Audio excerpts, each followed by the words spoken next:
amb aquest vídeo t'ensenyaré a emetre el teu vot a través de l'aplicació mòbil del Consell per la República. T'explicarem de manera senzilla cada pas. És important que tinguis l'aplicació actualitzada. A la descripció d'aquest vídeo et deixo l'enllaç per si t'és necessari. També recordar-te que és possible votar a través del web consellrepublica.cat un cop t'hagis identificat el teu espai ciutadà. Comencem! Obre l'app del Consell des del teu mòbil. Llavors, si no la tenies ja oberta, et demanarà que t'identifiquis. Tens dues opcions, la de tota la vida escrivint el teu ID ciutadà i la contrasenya, o si tens la targeta ID republicana, escanejant el seu codi QR. Un cop introduïts els camps obligatoris, prem Entra. Si no recordes la contrasenya, pots recuperar-la prenent aquí. Un cop dins, els requadres en fons vermell són els que fan referència al procés de votació de l'Assemblea de Representants. Podràs seleccionar si vols veure els candidats i quan comenci el període de votació el 29, el 30 i el 31 d'octubre, podràs seleccionar l'opció Vota. Per accedir a la votació, hi ha un sistema de doble validació d'identitat per evitar el doble vot.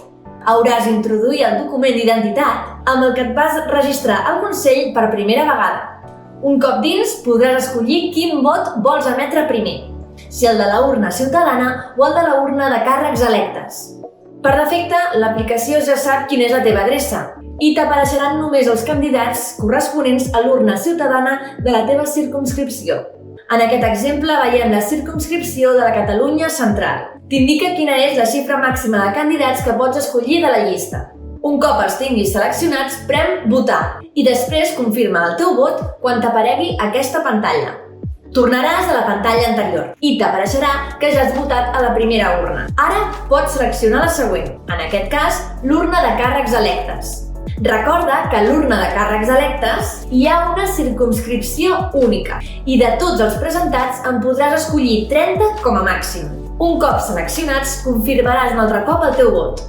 Recordatori, si vols votar en blanc, pots fer-ho si no selecciones cap candidat i confirmes la teva votació. Un cop hagis emès el teu vot a les dues urnes, s'indicarà que ja has votat. Si volguessis tornar-hi, el sistema no et deixarà mostrant-te aquesta pàgina. Enhorabona!